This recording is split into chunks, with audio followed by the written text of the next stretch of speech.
Oh, you didn't know? Your ass better call somebody!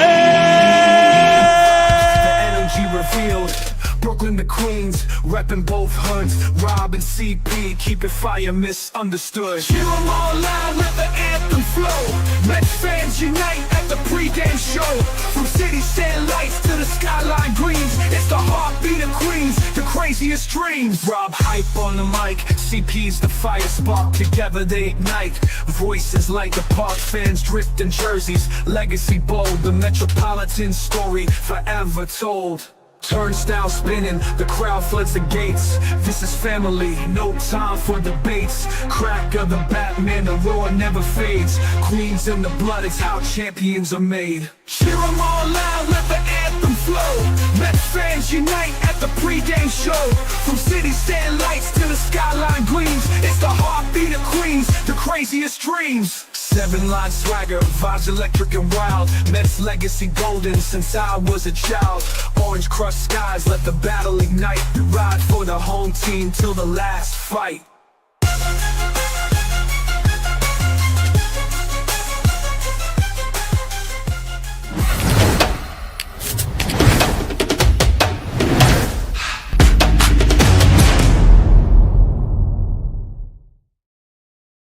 What's up, Mets fans? Welcome back to the Amazing Mets pregame show right here on the channel and on X.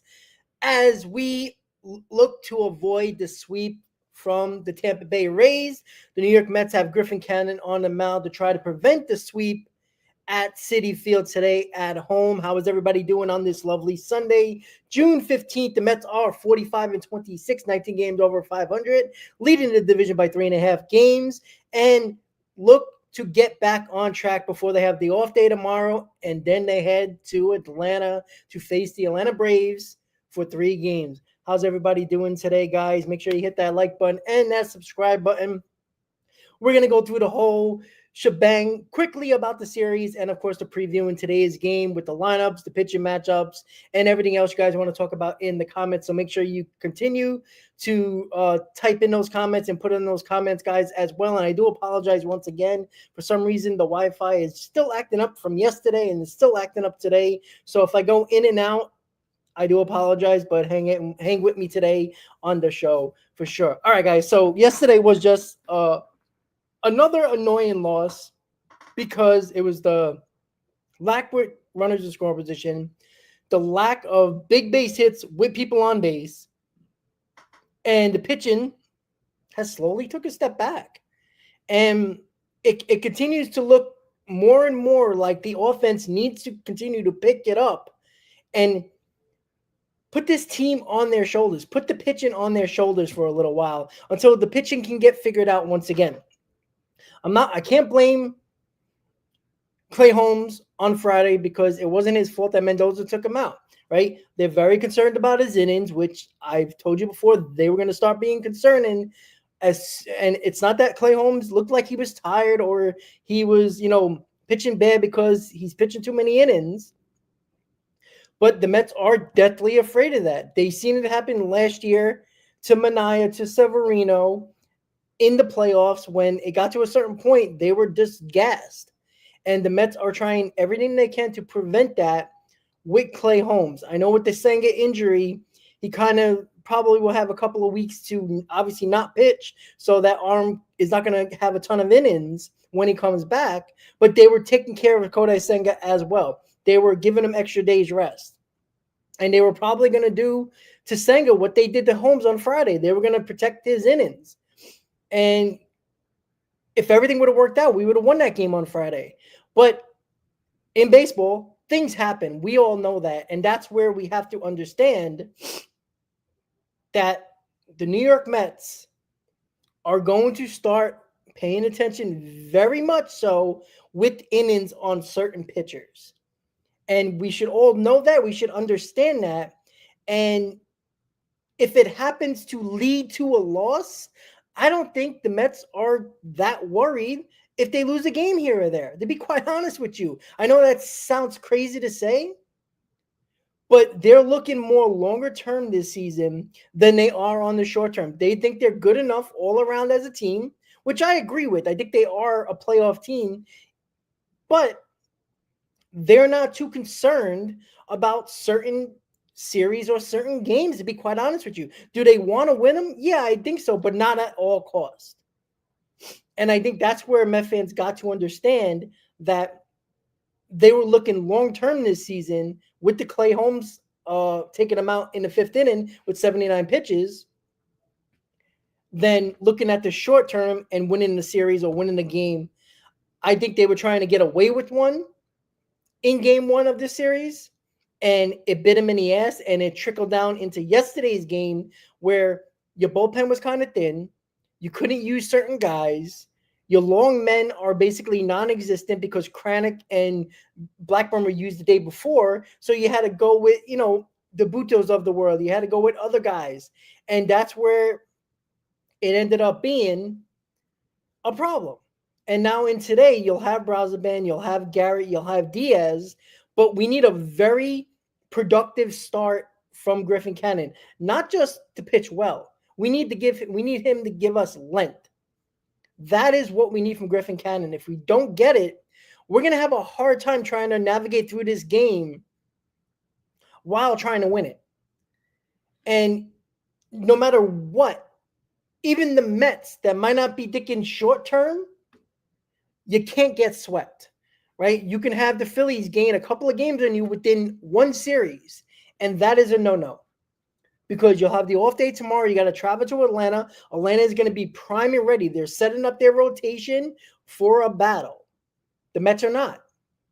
They have Blackburn in this series. Griffin Canning is not going to pitch in this Atlanta series. He'll pitch in the Philly series, but won't pitch in the Braves series. So you're going to get Blackburn pitching, I believe, on Wednesday. So you're not going to – David Peterson, I believe, is pitching on Tuesday, which is fine. But they're not setting up their rotation like they did last year in very important series. The Braves are doing that. The Phillies are going to do that. So where we are right now when it comes to the New York Mets is that they need Griffin Canning to give everything he's got today. Not saying that he doesn't all the time, but we need him. Even if he's not pitching well, you got to keep him in the ballgame. You got to get the length out of him. You got to get at least 5 from him. I will take 6. Anything more than that is, gravy.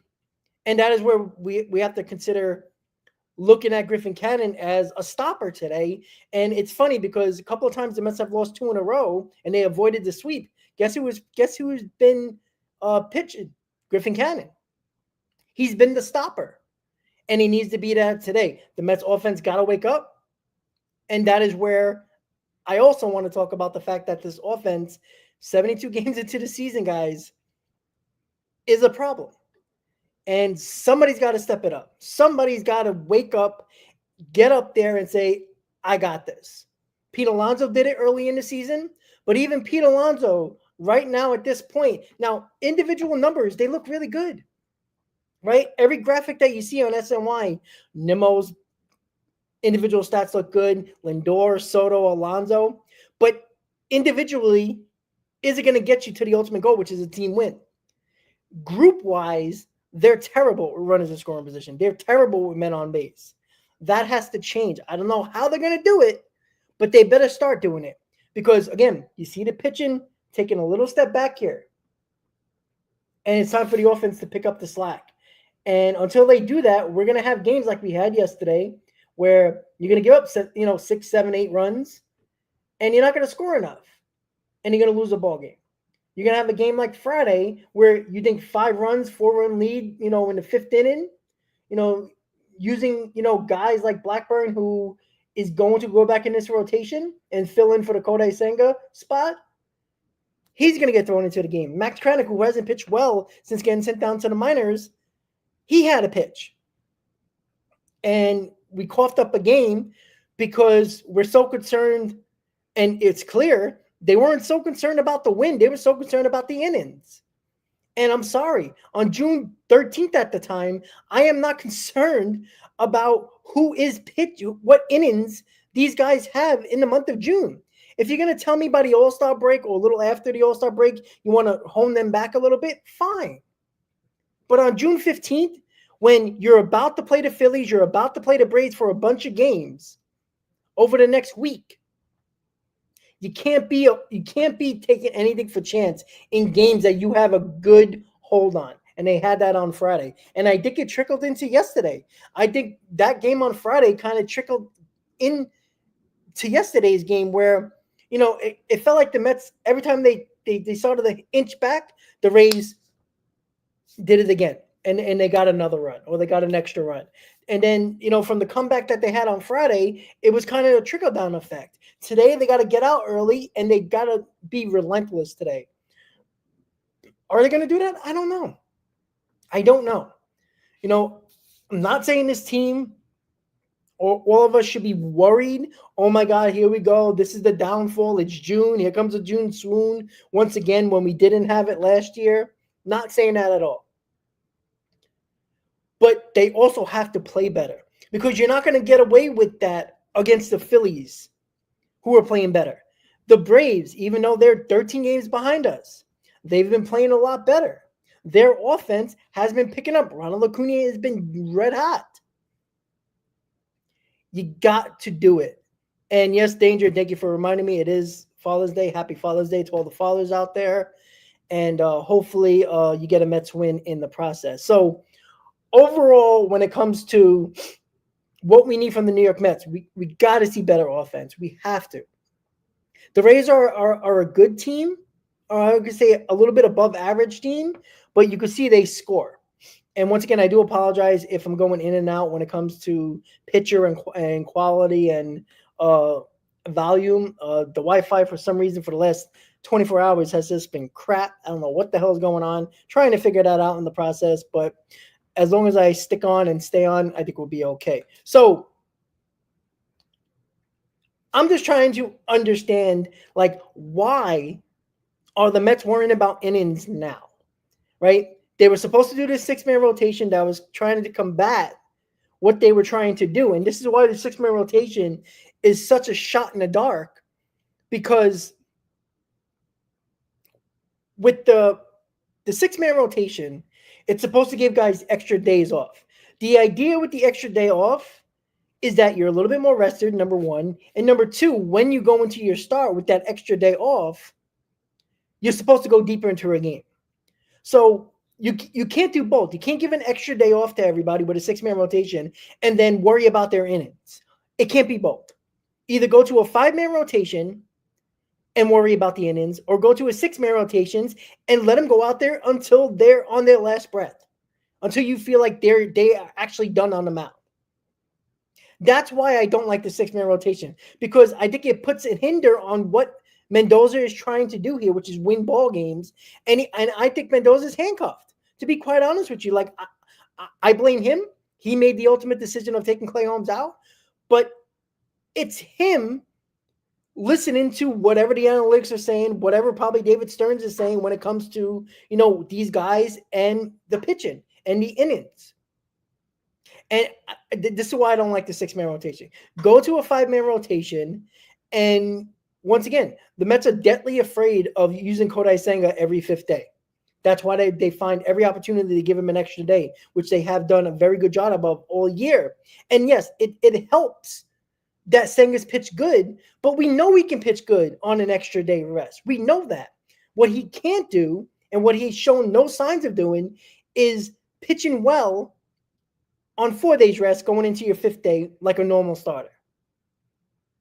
And don't think for a second these extra days are helping other guys. Everybody just assumes that. Everybody just assumes that it's helping other guys. You're going to help one pitcher to hurt others. It just doesn't make sense to me. I think they're going well outside the box here, and I kind of hate it. And I know the pitching has been good, really good. But even with them giving extra days off to certain guys and kind of manipulating their innings early on, and then manipulating days off and extra days off for pitchers, they're still regressing a little bit in the process, slowly but surely. I'm not saying they're going from a 2.90 ERA to a 4 ERA, but they're slowly regressing. And again, one extra run a game for a starting pitcher is a lot. especially when you're not scoring the runs that you're supposed to. Joanne, yes, I complain about every podcast because nobody wants to. That's the problem. Yeah, Joanne, they are the best in the NL, but they could be better. That's the problem. That is the see, and this is the perfect, and you just Griffin Canning is regressing. So why are you negative? You see what I'm saying? This is the problem that I have with a lot of Met fans or non-Met fans that just want to troll. Right? Here's the problem. People say, yes, I'm Mr. Negative. Congratulations. You're right on the money. You know why? Because we've seen this story before. We watched it last year. The biggest problem with the Mets, the offense was getting better. They were winning ball games. The pitching was better. But at the end of the day, all I talked about last year was their innings. It was going to catch up to them eventually. And at the deadline, you needed starting pitching, not a Paul Blackburn type who was never going to see the light of day of a postseason start. You needed more to help out your team. If you would have got them at the deadline, maybe you could have backed up the innings a little bit and took guys out earlier, like Manaea and Severino, if you had a better starting pitcher. But we didn't have those after those guys. We had middle-of-the-road average pitchers that were good, were just destroying your bullpen, and then you needed Manaea to go longer, Severino to go further, and it eventually bit us in the ass. It's starting to look like the same thing last year when it comes to the pitching. Now, remember, the Mets were so bad that in April and May, it really didn't matter what these guys are doing because they were protecting their innings early on, but the Mets were so bad because the offense was so bad. The pitching was okay, but it wasn't great. And then when they had to fight back, they had to extend Manaea innings-wise. They had to extend Severino because they couldn't afford to lose a game. What the Mets see here is that they can afford to lose a game or two, but protect the innings. So they're trying to protect innings while possibly hurting the fact that they can win a ballgame. Like, it's not about being negative just to be negative. It isn't. Trust me. I'd rather be very happy. But this has been an ongoing problem. We've talked about the offense being a problem. It's still a problem from day one. And today's game 72. So it's been 2.5 months of the same issue with the offense. So this is not something that I'm just spilling out there just to be negative. Those are facts. If you think a fact is a negative, fine, but it's a fact. You can't argue the fact that it's not. The offense within 71 games has been a problem. We all know the pitching has been so good. It's been counteracting what the offense has lacked. But also, I told you, this pitching was going to take a step back as a staff, bullpen and rotation. They're starting to. Now the offense has to pick it up. I think they can, but when will they? Right? I can't pinpoint it. You can't pinpoint it. They really can't pinpoint it, but they have to do better. Like, we fall in love with the fact that we're in first place and that we're one of the best teams in baseball, if not the best record in baseball or close to it. We fall in love with the fact and we kind of sweep shit under the rug that are problems. If you want to do that, by all means, go ahead. But you'll be the first person to complain when it's October and the pitching looks like they ran out of gas again. You'll be the first person to complain. Like, that is the issue. I've been complaining for years. Go back to 2022 when the Mets were the best team in baseball and they got to the deadline and they did nonsense. They got what they needed, but they got very average players, if below average players, just to fill holes, so it shut Met fans up. Met fans, shut up. Not me. I complained from day one of that deadline that they needed to do something bigger. Whatever you needed, go bigger. They were afraid to trade prospects. Last year, same thing. I don't care if Stearns was supposed to be an evaluation year. What are you evaluating? The Mets fought all the way back, and you made okay moves. You got Stanek. Okay, fine. That ended up being a good move, sure. But what we needed the most was starting pitching. And I'm not talking about Blackburn. I'm talking about above average to top tier starting pitching. You needed that. You had opportunities. Everybody else went and did it. The World Series champion Dodgers got everybody they possibly could. Tommy Edman, who destroyed the Mets in the playoffs, who did they give up? Does anybody remember? No. You know why? They know what they needed. They got it. They got pitching. They got more bullpen help. They got a couple of bats. And they ended up winning. Not saying that was the end-all be-all, but they went out and do it. And that is the problem. That is the problem. You know, everybody talks about the pitching lab, but what the pitching lab don't fix is innings. And at some point, you're going to push these guys. And when you push these guys, can they perform? And when you push these guys, and when they get into those innings, because again, in another 2 weeks, Clay Holmes will go past his innings limit for his career. What are you going to do? Not pitch him at all? You know you're going to get to that point at some point, but don't take him out when he's not struggling. If he looks like he's getting tired and you think the innings are a problem, then you can hone it back a little bit. I understand that. There was no signs of that. They pre-planned, predetermined what the outcome of what they were going to do with Clay Holmes prior to Friday's game. That's a problem in my book. You can't pre-plan to take out a pitcher before a game. Before you even see what's going on the mound. It's stupid. It felt like a sit down prior to the game with analytics people, with Stearns and Mendoza of what to do. And I'm not saying Mendoza was trying to, stop that from happening. He probably agrees. That's why he got hired by David Stearns, because he's probably in line with stuff like this. So the problem is, and Joanne, I don't want to hear about innings limit, because when he went 7 innings, nobody cared, right?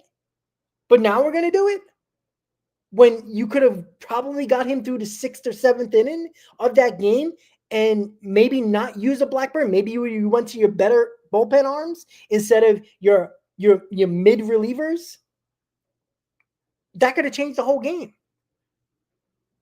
Again, the Mets could have ultimately lost that game anyway. Maybe Clay Holmes would have blown up in the 6th or 7th. But we'll never know. But what we do know is that you have a mid pitcher in Paul Blackburn who is going to be in this rotation again. So you wanted to get him a little bit more work in that game when you had a 4-run lead. And then when that failed, because if you notice, guys, Max Kranick was warming up even before Blackburn started to blow the game. So that is where we are. So this was all pre-planned. And I understand going into a game, they plan on who they're going to put in certain innings. And that's the idea. But when the game dictates to you a certain way, you don't have to stick to that plan if it dictates something else.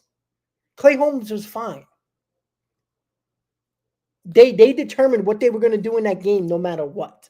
That annoyed me the most. Yeah, no, that's fine. Look how he performed against the Dodgers. But he started the game. That's a huge difference than coming in what was it, the 6th inning with a 4-run lead. Like, it seems easier, but it's not what Paul Blackburn is as a player. He's a starting pitcher. He's a back of the rotation type of guy that's going to give you innings. Might not pitch great all the time, but he'll help the bullpen a little bit by giving some innings. That's what he does. Like, trying to make him something he's not, because there was, quote unquote, no rooms in this rotation. Whose fault is that? That is David Stearns' fault, because you got a lot of mid guys who might not be really good, or might be good and might look good right now, but you went the cheap route on lesser tier pitchers and turned one into a starter that was a bullpen arm, and we just assume everything's going to be fine and dandy. This is what happens when you cheap a rotation. I'm sorry to say. When you got to manipulate innings, when you got to manipulate certain guys, and you have to get 12 guys, 12 depth pieces for a rotation, just in case, not just because of injury, just in general, because we got to go to a 6-man rotation, because God forbid we go to a 5th-man rotation and tell Kodai Senga, hey, grow up, grow a pair, and throw every fifth day, we have to go to a 6-man rotation. So we need 10 to 11 guys because we got to protect the innings. How about getting guys that actually throw a lot of innings and can throw consistently in their career 160 to 180 innings, or at least 150 to 170, and not worry if they can even get to that? 2 pitchers in this rotation we know can get to that point. That is David Peterson, who did it last year, and Griffin Canning did it a couple of years with the Angels. Kodai Senga did it in 2023, but that was his first year. We don't know if he can do that coming off an injury. And now he's injured again. So does everybody expect him to do innings now, or are they going to protect him for the next 2 months whenever he decides to come back? Like, you got to wake up a little bit, guys. Understand that everybody's like, oh, but look at Corbin Burns. Yeah, that's always a risk. We always know spending money is a risk, but we act like spending $4.5 million to Griffin Canning is going to prevent him from getting hurt. It doesn't work like that. Injuries happen. I'm not okay. And here's the other thing. They better go out. And I said this from day one when the season started, and I'm going to stick to my guns. The New York Mets need top-tier starting pitching at the deadline. Even if Manaea comes back and looks good, you need more. You need more. I don't want a 5th starter. Give me somebody who is a top 3 starter or higher. If you don't do that, then what are we doing here? Even if you do get a bat for center field, and you help the pitching. Like, we've seen this story before, but people want to push it under the rug. Last year, when it's the same issue this year. We all knew Clay Holmes didn't throw more than 90 innings in his career. It was going to pop up eventually. But worry about that when he actually shows signs of being a little bit gassed because of the innings. And he hasn't. So when it comes to the New York Mets, they got to win today. Right? It's not about, the Phillies can lose, the Braves can lose, and we don't lose any ground. Don't get swept. You haven't been swept all year. You've been preventing that. I think it's the 3rd time this year the Mets have an opportunity of losing 3 in a row. Or getting swept. Let it happen. Or don't let it happen. Do what you got to do to win a ball game. There should be no excuses today. Griffin Canning needs to go as long as he possibly can. Your best relievers, which is Garrett, Brazaban, and Diaz, should be ready to go. Hopefully, starting by the 6th inning. I would love for Griffin Canning to give me 6. Anything better is great. But give us 6 innings today. We need that length. You got to lead it to Brazaban, Garrett, Diaz. And the offense needs to score runs. Well, that's the problem. Right? I've said this for years, right? What team has been winning World Series that has a bunch of, low-tier pitchers that you got on the cheap end or change them to starters who were relievers that made World Series and win World Series? You want to go back the last 5 years? Go back the last 5 years. The Dodgers won 2 World Series. The Braves won 1. The Rangers won 1. What do they all have? They had top-tier starters, at least at the top of the rotation. Right? The Max Frieds of the world. Right? They had Yamamoto. They had Jack Flaherty. Right? He ain't a top tier, but they didn't really need it because they had Yamamoto. They had Walker Buehler. Right? Go back to the Braves, right? They had Max Fried. Go back to the Rangers. They had Nathan Eovaldi. So, like, we all forget about that. So, yeah, Joanne, but Brazaban has been one of our best relievers. So, he hasn't walked the ballpark this year. Last year, he has. He was terrible. This year, he's been one of our better relievers. So,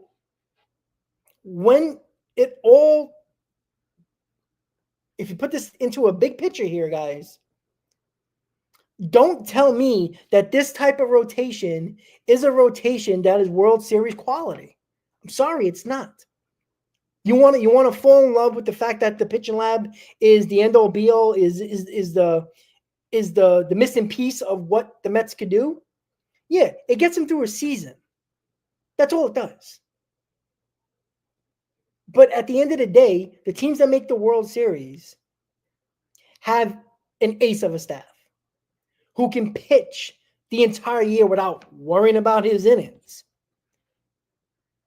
Like, even teams that didn't win the World Series but got to a World Series, they had top-tier starters at the top of their rotation that you didn't have to worry about them innings-wise. You're constantly doing that with this almost entire rotation. It's stupid. It's a bad thought process, and it's bad baseball decisions. Yeah, it might get you through a season. And you know what? I'm not always agreeing with Salicata and BT and certain guys on WFN, but they're dead right about that. When you need them to step up the most and actually be an ace, who are you going to? Can anybody tell me? Who do you trust going into the big game in the playoffs to pitch? If everybody's rested and Game 7 is here, who do you want on the mound for your New York Mets in this rotation right now? Right? I guarantee there'll be different answers. Some will say Kodai Senga. Some will say Clay Holmes. Some will say David Peterson. Some might even say Griffin Canning. Manaea, but we have no idea if he's going to remain healthy. I don't care about Manaea until he actually throws a pitch on the mound for the New York Mets. Until he does that, he doesn't exist for me. Because Manaea can come back and be healthy and be not even close to what he was last year. And then what do you do? Right? But Joanne said Manaea. I mean, everybody wants Manaea, right? But who knows if he's going to pitch like last year and remain healthy. So 2 factors with Manaea. David Peterson. Patrick, I tend to agree with you. I think Peterson has that badass mentality, that don't mess with me mentality. He's a bulldog on the mound. I would say Peterson, in my opinion. But everybody's having different answers. Guarantee if I did a poll, and you know what? Maybe I'll do that for the post-game show as a poll. It's going to be Manaea. It's going to be Griffin Canning. It's going to be David Peterson. It's going to be Kodai Senga. It's probably going to be a very close race. But there's going to be so many people voting differently is the problem. Because if he had a Jacob deGrom, if he had a Zach Wheeler, if he had a Max Fried, if he had, guys like that, or at least to that caliber, nobody would question it. Nobody would question it. Yeah, Brandon, it's not a great problem to have. I'm sorry. You don't trust one pitcher enough that can guarantee you going on the mound. I'm not saying he's going to win the ball game. He could have a bad start. Everybody can. But there's nobody that you 100% trust on that mound. When you had Jacob deGrom, you know who you wanted on the mound. With the Yankees in years past, it was always Garrett Cole. With the Braves, it was always Max Fried. Like, let's not act like it's not a problem. Like, it's a terrible problem to have. Yeah, you have, again, a good staff is fine. But there's no clear-cut ace. And just because they did it for 2 months, certain guys, doesn't mean it's going to be an entire season. Now, if Kodai Senga, now he's hurt now, so who the hell knows? But let's say David Peterson pitches well, really well, and kind of takes over that role as being the guy. Are you still that confident in him? I mean, I might have confidence, but not as much as I would have if the guy is actually, a big-time starting pitcher.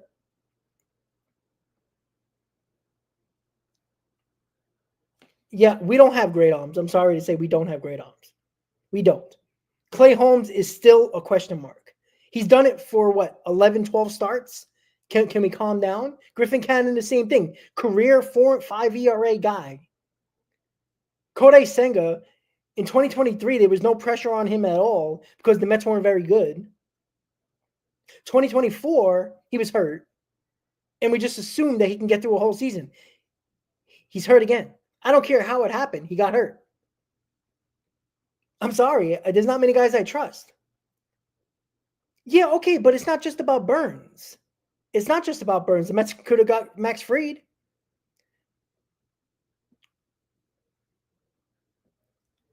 I can't stretch the game until pregame, until maybe another 10 minutes or so, but I know it's raining there. But yeah, like, and Dolo, I agree. Like, this was a problem last year when they went the cheap route. They went the cheap route and getting Luis Severino because he was terrible for years and often injured. Sean Manaea was in the bullpen with the Giants, and the Mets got him on the cheap. And it worked out. But when you needed that impact pitcher, Manaea eventually failed in the postseason when you needed him the most. Same thing with Severino. They got gas, and I'm not blaming them. I just want to make that understood. I'm not blaming Manaea and Severino, right? When you haven't pitched that many innings in many years in your career, I'm not killing them. They did what they wanted to do. Of course they wanted to pitch well. Of course they gave them everything they got, but they didn't have enough. So, yeah, I agree. You know, Crochet was a guy to get, but the Mets weren't willing to give up prospects. All right, well, that's on David Stearns. And again, Crochet on the Mets would be a hell of a lot better than Crochet on the Red Sox because the Mets are a better team. You see the difference here when people are like, oh, well, is Crochet making the Red Sox win? Nobody gives him a damn chance to win every single time he pitches. Huge difference. There is not one guy in this rotation that I can confidently say that can go out there, and I'm confident that he's going to give us the best chance to win. I don't have that in this rotation. If you want to do that, if you want to have that confidence in any of these guys, go right ahead. Go right ahead. Because they're the same people that are prospect huggers that are not willing to go the extra mile to get a better starting pitcher. Yeah, CD, but I'm not just talking about Corbin Burns. That is a risk. But let's not act like guys who are paid $4.5 million or giving a guy like Clay Holmes 3 years, $33 million because you think he could be a starter, fine. But it doesn't stop these guys from getting hurt. Is it a bigger risk? For 1 year, yes. If Corbin Burns got hurt this year, okay, it sucks. But let's not act like any pitcher is not a risk. So you spend $200 million. Oh, my God. If Juan Soto gets hurt tomorrow, is that not worth the money for 15 years? Expensive ones get hurt and cheap ones get hurt. What's the difference? It's still hurting your rotation regardless, right? Kodai Senga was the best pitcher in our rotation. How much is he making? He's making chump change. He's making less than most of the guys on this team, rotation-wise. So if Griffin Canning gets hurt, who's been one of our better pitchers as well, are we not going to worry because he's only making $4.5 million? So it's not about the money. It's about getting the right guys and the guys who are actually pitch. I'm not talking to getting 5 aces in a staff or on a rotation. I'm talking about one guy that can go out there. We never had to worry about Jacob deGrom. Injury-wise, yes, understand, right? We complain that sometimes he just gets hurt, right? We all know that. Everybody gets hurt. Every pitcher gets hurt. There's a risk. But let's not make it seem like you pay a guy $200 million and all of a sudden he's going to get hurt. It can happen to the guy you give $5 million to who is a mainstay in your rotation, like a Griffin Canning, like a Clay Holmes. So let's not act like it's only there's an exception to guys who are getting paid awful a lot of money. That's the only ones that get hurt. It's a silly argument.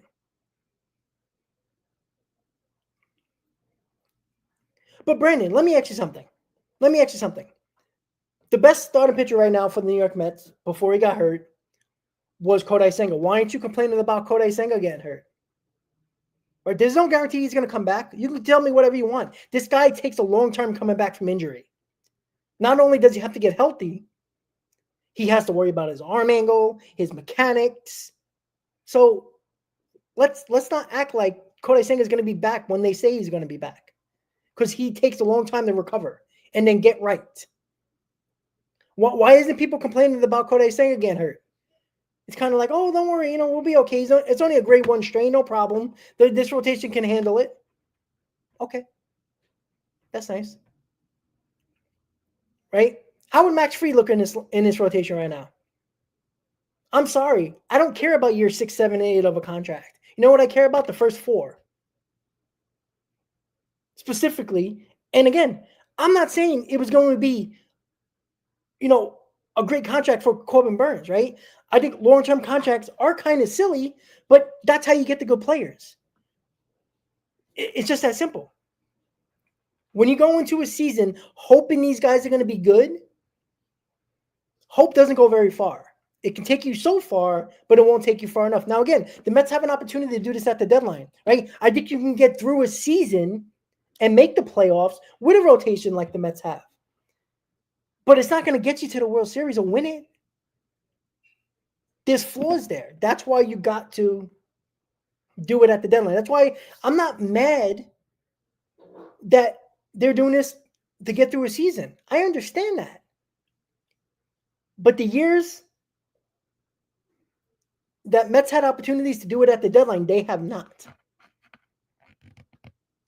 I hope they do it this year. I'm not very confident David Stearns is going to do it, but I hope he does. You need a top-line starting pitcher. You need somebody that you don't have to worry about going on the mound. There is anybody can feel confident enough to get the job done because Kodai Senga has bad outings. Every pitcher has bad outings. That's what I'm saying. Everybody has it. But you know what? If Jacob deGrom walks on that mound for the Mets today, who is pitching really well for the Rangers, every Mets fan will feel confident in him on the mound. Nobody will have that much confidence in any of these pitchers. Yeah, but CD, I understand relying on ace pitchers, but you got to understand this fact, right? When Jacob deGrom was Cy Young Award winner, you know what the Mets did? Nothing else. They didn't put a good team around Jacob deGrom. You wasted his Cy Young years. That's on the Mets. That's on ownership. The problem, and we can all talk about 2022 and how good the rotation was. And yeah, Scherzer wasn't good. A lot of these guys weren't good. Bassett wasn't good. They weren't good. DeGrom was the only one that was good in the playoffs in the wild card round. But and I still think that Showalter made a bad decision not pitching DeGrom in game 1 of that wild card series. Remember, he pitched him in game 2. I know because I had to suffer through those 3 games that I went to at Citi Field. I think decisions haunt and kind of impact the following game. So, yeah, Brandon, I don't want to give I'm obviously giving his philosophy a chance. I don't have a choice. But what did he win in Milwaukee? Do we all forget? He's got as far as he got the Mets, as he got the Brewers so far. Now, again, I'm not saying he can't do it. But we act like there's no proof of David Stearns doing anything. He's done it many years with the Brewers. And I understand he didn't have money, but you don't have to make that cheap mentality of not spending money in a rotation because you couldn't do it with the Brewers. That's not a philosophy. That's just stupidity. Because if the pitching lab is so good, why are these same guys having the same issues that they've had in years past? Griffin Canning, career 5 ERA. And again, I'm not saying he's going to be a bad pitcher. I could think he could still be good. But again, it's the confidence level. So the important thing is that until David Stearns actually makes a big move at the deadline, because he really hasn't. Last year, he didn't. Should have, but he didn't. He has a very good opportunity with a hell of a lot of log jams in the infield with top prospects that he can use to package to get a top-line starter. Again, whoever he pinpoints as a top-line starter, that's fine, right? I can give you names, but it's just a waste of time. Pinpoint a guy you want, and again, anything less than like a top 2 or 3 starting pitcher or higher. Anything less than that is a waste of time in my book. Because what are you going to do? Get another Paul Blackburn to save some innings for your rotation? It's stupid. It's very stupid. Because it's still not going to impact the game enough in the playoffs. That's what I care about. This team's a playoff team with this rotation. We all can agree with that. They can get through a season. But can they get through a postseason? We don't know that. They didn't last year with names that we've heard of Manaea and Severino, which broke down because they pitched too many innings for a while last year. So, Patrick, I have no idea. The only thing I do know is that the Mets better win today.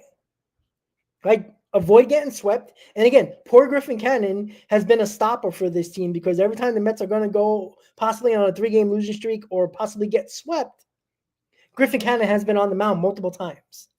And again, I give a lot of credit to these guys, Clay Holmes, Griffin Canning, guys like that. I have.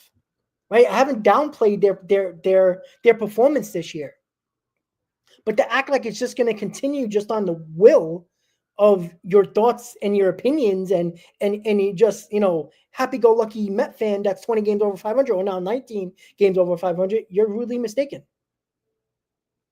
Yeah, okay, CD, and that's during the season, and that's great. But can they do that when they're all throwing 150-plus innings and they haven't done that in a while or at all in their career? Are they still going to have the same stuff they did in end of May than they do in October? And you know what? I hope they prove me wrong. I want everybody to be clear about that. I hope they completely prove me wrong, and you guys tell me, see, Robert, you were wrong. Great. Are the Mets winning? Because that's all I care about. And I love the fact that they are doing well, and they've pitched well against good teams. But there isn't enough evidence of them doing it through the playoffs. Is it possible? Sure, absolutely. Now, again, like a guy like Griffin Canning, I don't know if he's going to keep up this really good start. He never showed it in his career. He's thrown 170 innings in his career. So I can expect him to pitch those innings. And if he remains pitching well based on what he's learned in the lab, then maybe that can happen. But you have no idea how Clay Holmes is going to have or what type of postseason he will have when he's thrown 160-plus innings for the first time in his career, and now we need him in the playoffs. Same thing with Kodai Senga, by the way. Yeah, he did it in 2023, but there was nothing after that. We didn't know if he broke down. And he's been breaking down ever since. I don't care if they're fluke injuries. He got hurt. So we will see. All right? It's not about what they can do for us during the season. It's what can they do it a full season and into the playoffs, because that's what matters, right? We're considering this team a playoff team. Why are we concerned about what they're doing in June when we need to be concerned about what they can do in October? Because they should be good enough to make the playoffs. And when you get to the playoffs, you're going to need them to be even better. Because we see it all the time. It ends up being the pitching that folds in every playoff series. And we'll see what happens. But tonight, in about 10 minutes, 20 minutes, or it might be delayed, guys. I'm not sure. But it is raining in New York. Again, I'm not in New York. So if it is raining, I don't know if they're going to start on time. But there will be a post game after the show. Mets are looking to avoid a sweep, trying to salvage the series with at least one game before the off day tomorrow until they head to Atlanta on Tuesday. So with that said, guys, I want to thank you for watching the Amazing Mets pregame show right here on the channel and on X, guys. Enjoy the game. I'll see you in the post game. Hopefully we're talking about a Mets win. And let's go Mets, guys. Enjoy the game.